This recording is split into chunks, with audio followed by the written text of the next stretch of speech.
Hello everyone, welcome back to my channel. If you are new to this channel, then please don't forget to subscribe my channel, and if you are already an existing member of this amazing channel, then thank you so much for your love and support. चलिए आज का video start करते हैं. In today's video, I'm going to tell you about some tips. Actually, I'm going to give you some tips that how to win your debate competition. ठीक है. These debates are they actually give you a platform where you can share your knowledge, you can show your talent, you can use your interpersonal skills. These debates are very good platform for this. So आज के video में मैं जो tips देने जा रही हूँ आपको, I have divided this into two parts. The first one is your preparation for debate and the second part is your performance while giving debate. ठीक है, दो पार्ट्स में डिवाइडेड है. Let's start with the first part. सबसे पहले part में जो हम प्रिपरेशन की बात करते हैं, वहाँ पे एक्चुअली हम पहले कंटेंट की बात करते हैं. सबसे पहले जब आपको डिबेट का टॉपिक मिल जाएगा, then you need to decide कि आपको उस टॉपिक के फेवर में बोलना है या उसके अगेंस्ट बोलना है. आप जब ये डिसाइड कर चुके होंगे, then your first job is to research on your topic. आपको बहुत डिफरेंट सोर्सेज में जाकर इसको रिसर्च करना होगा. आप बुक्स यूज़ कर सकते हो, you can surf through internet. आप इंटरनेट को यूज़ करो, वहाँ से इंफॉर्मेशन गैदर करो. You can have a conversation with your elders, with your friends. आप वहाँ से इंफॉर्मेशन कलेक्ट करो, then pen down all the good, valid and important points in a notebook. आप सारी चीज़ों को इकट्ठा कर लीजिए. This is my first step. क्योंकि रिसर्च जब तक आप नहीं करोगे, you won't get a deep knowledge of your topic. तो ये बहुत इंपॉर्टेंट पार्ट है इसका. ठीक है, this was my first step. The second one is to organise your points. अब जब आपने सारे पॉइंट्स लिख लिए हैं एक जगह पे, आपने हर जगह से रिसर्च कर लिया, आपने गुड एंड वैलिड पॉइंट्स ढूंढ लिए, अब आपने जब सब लिख लिया है, then you have to organise all the points. अब इसको ऑर्गेनाइज कैसे करना है, अब वो देखिए. ये 3 पार्ट्स में होना चाहिए. The first one should be introduction, the second part will be your body of the speech and the third part will be your conclusion. 3 चीज़ों में. इंट्रोडक्शन में क्या करते हैं? इंट्रोडक्शन जो होना है आपका, that should be very interesting and catchy. क्योंकि जब आप स्टार्टिंग में आओगे और एक अच्छा इंप्रेशन क्रिएट करोगे ना, then all the jury members and audience will listen you, will concentrate on you. तो आपको बहुत कैची लाइन्स लिखनी होंगी. उसके लिए आप कुछ फैक्ट्स का यूज़ कर सकते हो, कुछ क्वेश्चंस का यूज़ कर सकते हो, या फिर कुछ कोटेशंस का यूज़ कर सकते हो. इस तरह से आप अपने डिबेट को स्टार्ट कर सकते हो इंट्रोडक्शन पार्ट में. बट इंट्रोडक्शन में सबसे पहले जो आपको करना होगा, दैट विल बी आपको ज्यूरी मेंबर को एड्रेस करना होगा. जो सबसे पहला पार्ट होगा आपका इंट्रोडक्शन में, you have to address the jury member, your audience. Then आपको ये क्लियर कट बताना होगा that which position you are holding. You are against the topic और you are in favour of the topic. ये दोनों बातें बोलने के बाद you can start with your topic, जिसमें आप कोटेशंस का यूज़ कर सकते हो, क्वेश्चन का यूज़ कर सकते हो. ठीक है. Then we come to the body of speech. अब इसमें आपको जितने भी आपके वैलिड आर्ग्यूमेंट्स थे, जितने भी गुड पॉइंट्स थे, जितने भी इंपॉर्टेंट पॉइंट्स आपने सेलेक्ट किए थे, उनको एक सीक्वेंस में लिखना है आपको. And please do remember that you make use of facts, figures, evidence and statistics. Because इन चीज़ों को यूज़ करने से ना एक अच्छा impression create होता है, and all the audience and jury members will concentrate on you. आपकी स्पीच सुनेंगे सब, will listen to you. क्योंकि आप जब facts, figures यूज़ करेंगे ना, तो वो एक attention खींचता है लोगों का. ठीक है. तो ये 2 चीज़ें थी. Now the third one is your conclusion part. Your conclusion should be very strong. अब आप कंक्लूजन में क्या कर सकते हो? आप कंक्लूजन में कुछ कोटेशंस यूज़ कर सकते हो, ओपन एंडेड क्वेश्चन रख सकते हो ऑडियंस के लिए. कि अगर आपने कुछ टॉपिक बोला, अब उसमें आपके जो पॉइंट्स थे उनके बेसिस पे आप एक ओपन एंडेड क्वेश्चन दे दो ऑडियंस को कि ऑडियंस, क्या आपको लगता है ये चीज़ बिल्कुल गलत है? अगर ऐसा हो तो क्या ऐसा नहीं होना चाहिए? तो इस तरीके के कुछ क्वेश्चंस जिसमें वो सोचने में इन्वॉल्व हो जाएं कि आपने जो पॉइंट्स बोले हैं दैट आर एब्सोल्युटली करेक्ट. तो आप एक ओपन एंडेड क्वेश्चन रख सकते हो उनके आगे, आप कोटेशंस रख सकते हो, उससे एंड अप कर सकते हो अपने स्पीच को. या फिर सबसे बेस्ट वे, अगर आपको और कुछ नहीं समझ में आ रहा है, तो you can summarise all your valid and important points at the end. आप समेशन कर सकते हो अपने स्पीच का. That is the easy part, अगर आपको कुछ और नहीं समझ में आता है तो। This will give an good impression of yours on jury members. ठीक है, तो ये 3 चीज़ हो गई। ये मैंने पूरी जो बात की that is all about the content, कि आपका कंटेंट आपको कैसे ढूंढना है, कैसे लिखना है। अब ये जो कंटेंट आपने लिख लिया, पूरा फेयर कर लिया अपना स्पीच डिबेट, ठीक है। अब सबसे बड़ी दिक्कत क्या होती है लोगों के साथ, that they get really nervous while performing at stage. They are afraid to be in front of crowd, to speak in front of crowd. तो उसके लिए सबसे best way is to rehearse in front of mirror. आप अपनी ही speech को mirror के सामने खड़े होकर पढ़िए। जब आप 2-3 बार इसको पढ़ोगे ना, तो आपको अपना सब चीज़ एक बार में नज़र आएगा कि आपका टोन कैसा है, आपका पोस्चर कैसा है, आपका जेस्चर कैसा है, आप जिस तरह से बात कर रहे हो वो इम्प्रेशन कैसा क्रिएट करेगा। That is the best way. So do rehearse in front of mirror. जब आप ऐसा करोगे तो आपको बहुत अच्छे से पता चल जाएगा that how you will look in front of audience. आप कैसे लग रहे हो, आपका टोन कैसा है, आप बात कैसे कर रहे हो, ये सारी चीज़ें आपको बहुत अच्छे से पता चल जाएंगी।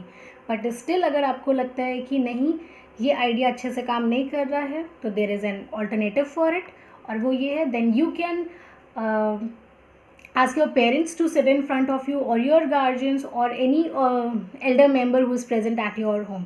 उनको बिठाओ, उनके सामने स्पीच दो, ठीक है। तो ये डेफिनेटली वर्कआउट करेगा। अगर आप ऐसा करोगे तो आई एम 100% श्योर कि जो आपको नर्वसनेस है टू फेस ऑडियंस, ये बहुत हद तक कम हो जाएगा, ठीक। And one more thing, please be confident while speaking. Confidence बहुत ज़रूरी है, ठीक।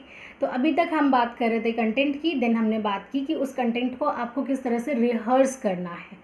अब सेकेंड पार्ट की ओर मूव करते हैं, and the second part is what you should do while performing debate. अब हम इसकी टिप्स देते हैं आपको। सबसे पहला चीज़, जब आप परफॉर्म कर रहे होगे डिबेट को, you need to speak very clearly. ये बहुत इंपॉर्टेंट है। Your voice should be clear and loud, ठीक है। लाउड डजंट मीन्स कि आपको शाउट करना, चिल्लाना नहीं है वहाँ पर। आपको सिर्फ लाउडली बोलना है ताकि हर कोई आपको सुन सके, ठीक। ये बहुत इंपॉर्टेंट पॉइंट है जो मैंने आपको अभी भी बताया था, डिस्कस किया था।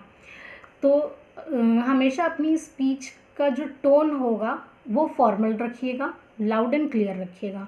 फॉर्मल टोन इसलिए बिकॉज डिबेट्स जो हैं they are formal discussion only, तो आपका टोन जो होना चाहिए वो भी फॉर्मल ही होना चाहिए। ये फर्स्ट टिप थी मेरी, ठीक।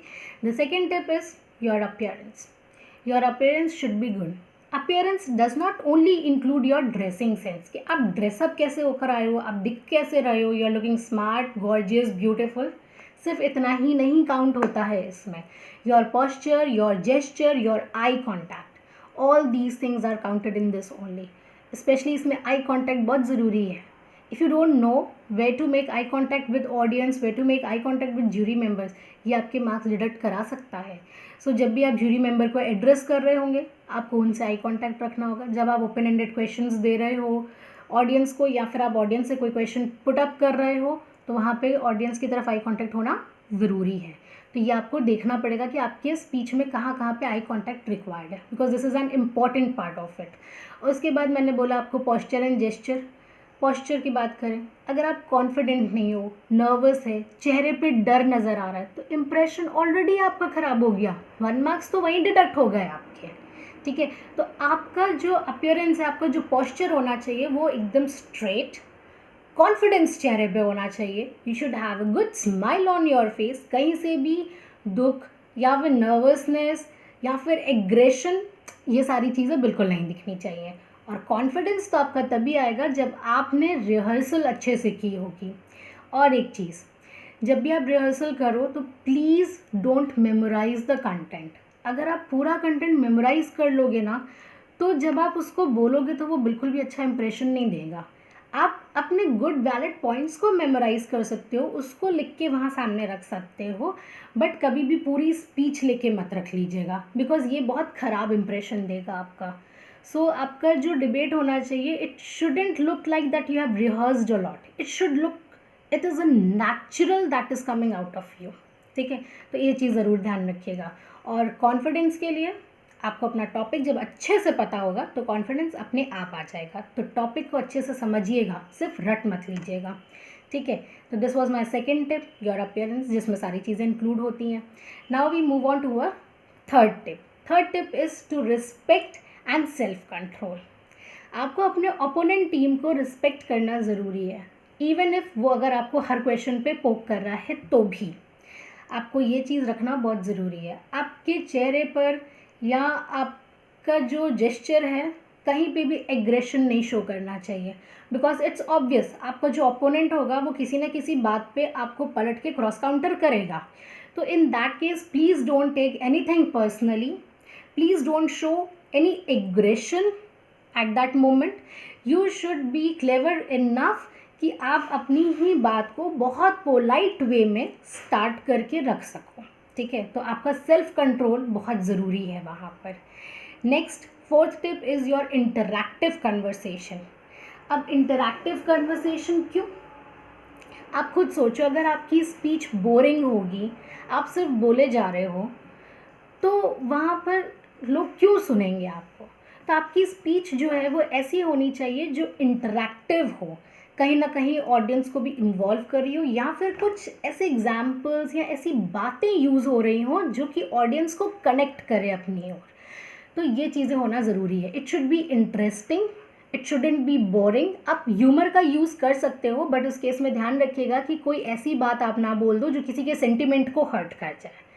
तो इन चीज़ों का ध्यान रखिएगा। And most important, please use logical details. ऐसा नहीं होना चाहिए कि आप अपनी बात को एनी हाउ प्रूव करने के लिए कुछ भी बोल दीजिए।